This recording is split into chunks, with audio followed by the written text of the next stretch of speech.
नमस्कार दोस्तों, स्वागत है आपका आज के मुख्य समाचार में।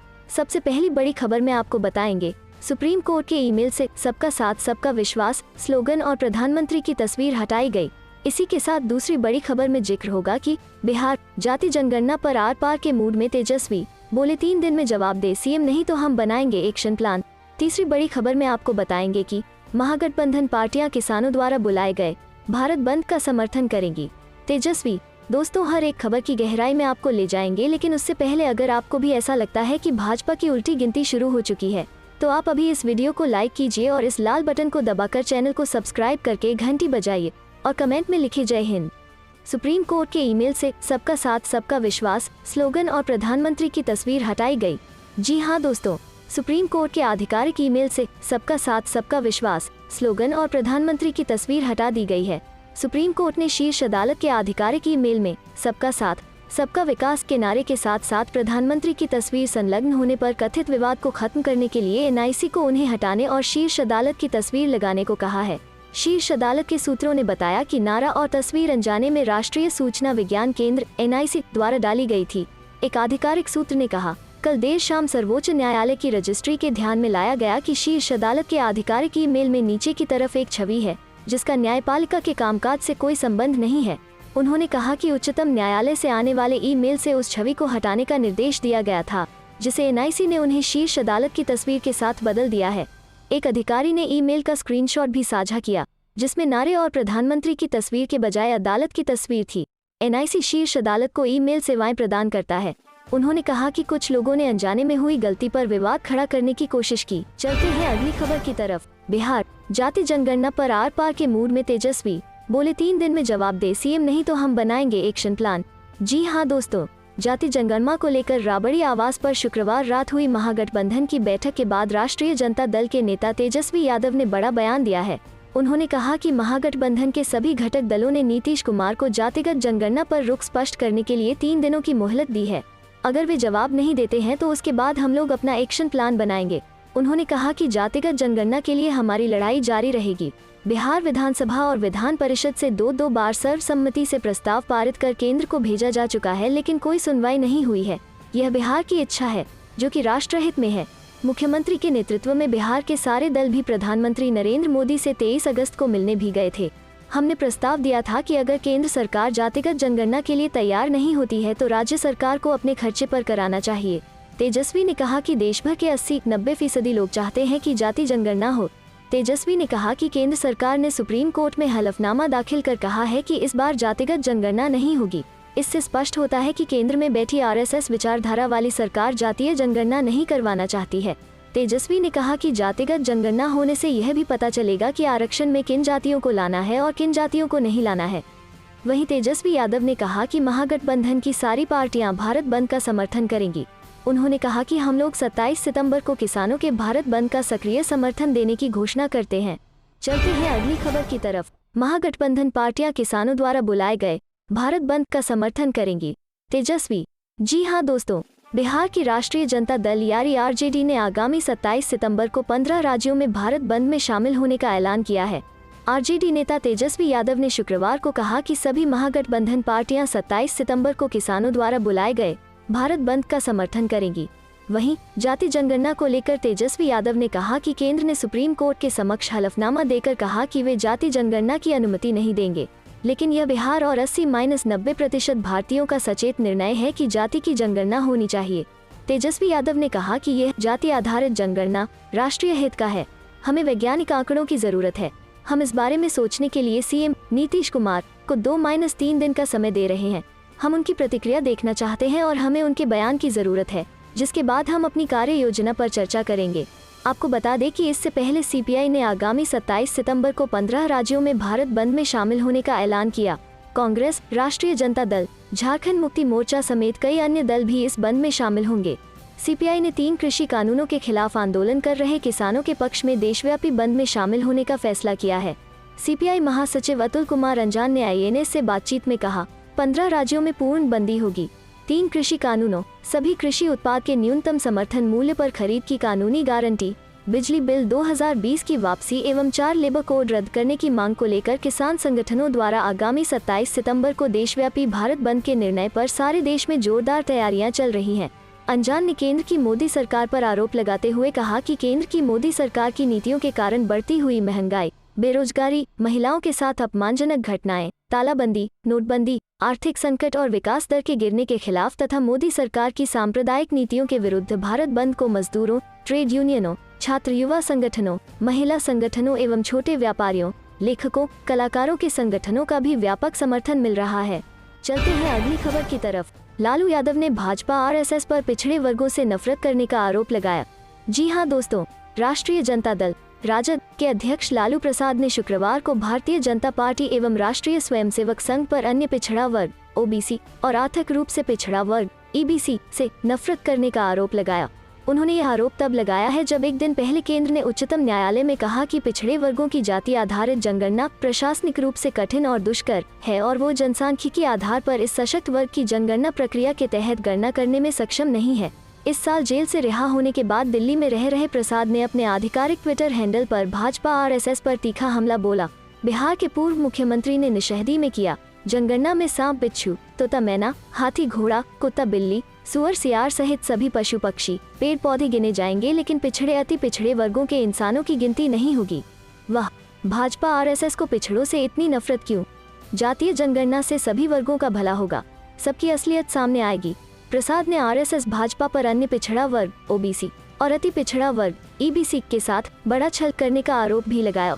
उन्होंने कहा, अगर केंद्र सरकार जनगणना फॉर्म में एक अतिरिक्त कॉलम जोड़कर देश कुल आबादी के 60% से अधिक लोगों की जातीय गणना नहीं कर सकती तो ऐसी सरकार और इन वर्गों के चुने गए सांसदों व मंत्रियों पर धिक्कार है, इनका बहिष्कार हो। प्रसाद और उनके चिर प्रतिद्वंद्वी एवं मौजूदा मुख्यमंत्री नीतीश कुमार जाति जनगणना के मुद्दे पर एकमत हैं।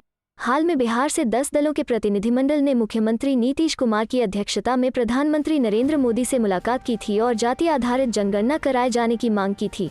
प्रसाद के बेटे और उनके उत्तराधिकारी माने जाने वाले तेजस्वी यादव भी इस प्रतिनिधिमंडल का हिस्सा थे। चलते हैं अगली खबर की तरफ। अपने मुस्लिम वोट बैंक को टारगेट करने में जुटी कांग्रेस, मस्जिदों के बाहर नमाजियों को बांटेगी संकल्प पत्र।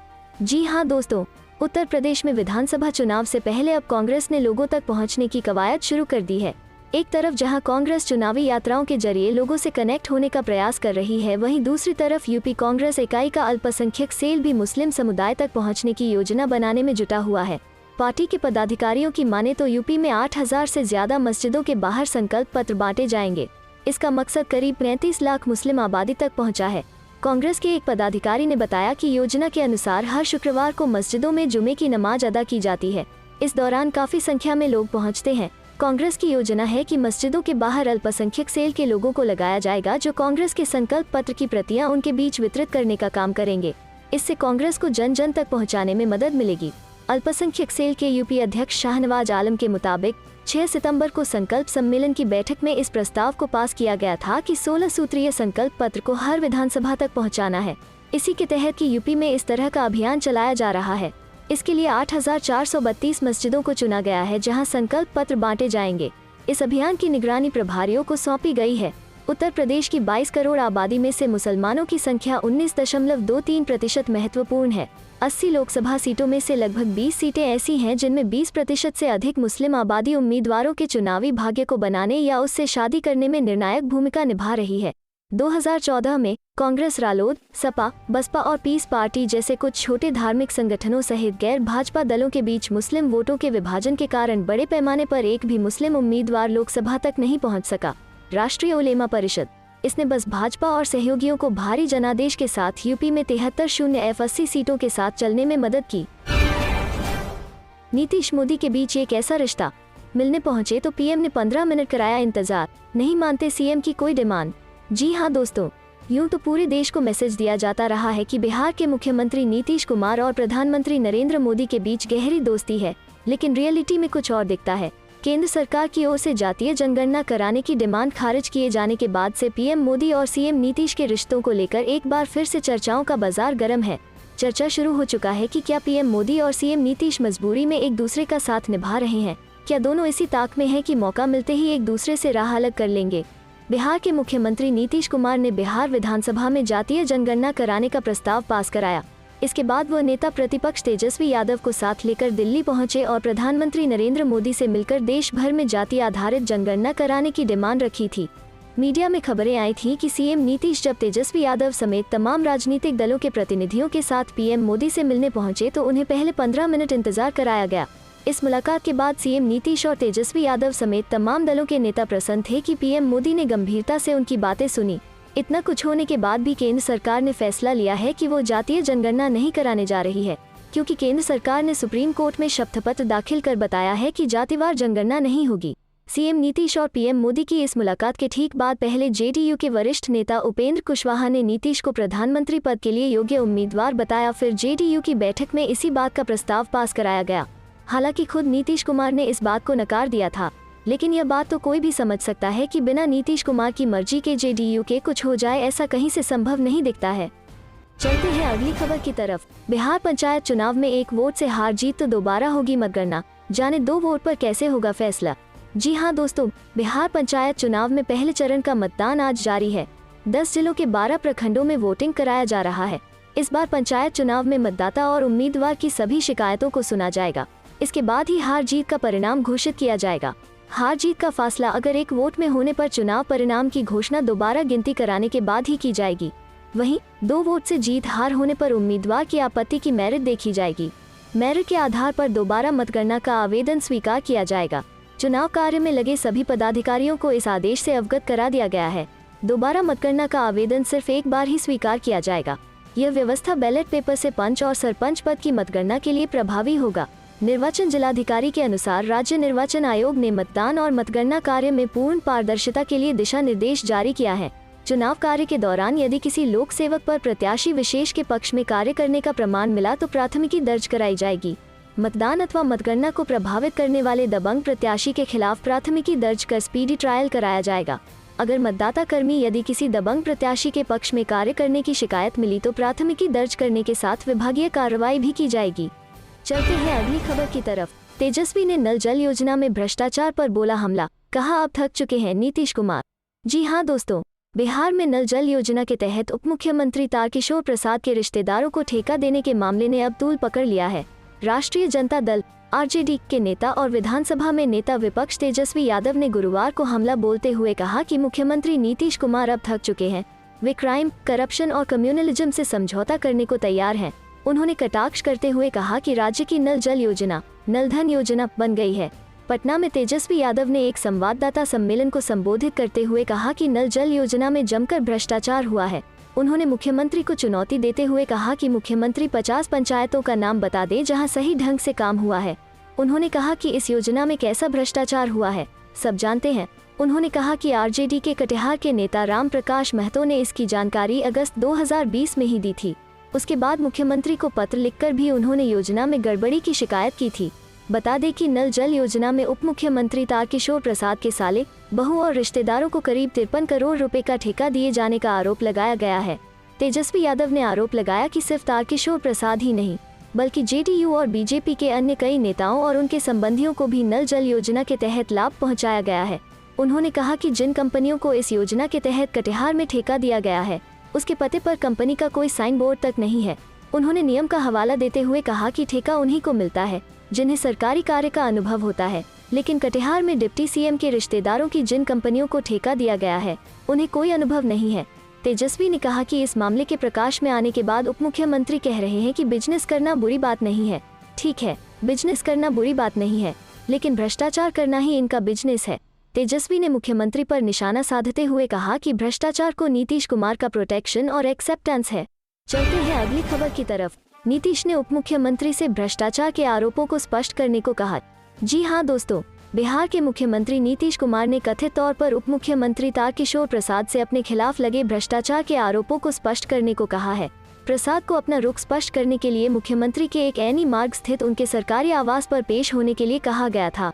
सूत्रों का कहना है कि नीतीश कुमार प्रसाद से नाराज हैं, जिन पर हर घर नल का जल प्रोग्राम के तहत बहू समेत अपने रिश्तेदारों को 58 करोड़ रुपए का ठेका देने में शामिल होने का आरोप है। नीतीश कुमार ने कथित तौर पर प्रसाद से एक सार्वजनिक मंच पर अपना रुख स्पष्ट करने को कहा। वो यह भी चाहते हैं कि भाजपा का शीर्ष नेतृत्व इस मामले का संज्ञान ले, क्योंकि उनके डिप्टी के भ्रष्टाचार में कथित संलिप्तता के कारण राज्य सरकार को भारी का सामना करना पड़ रहा है।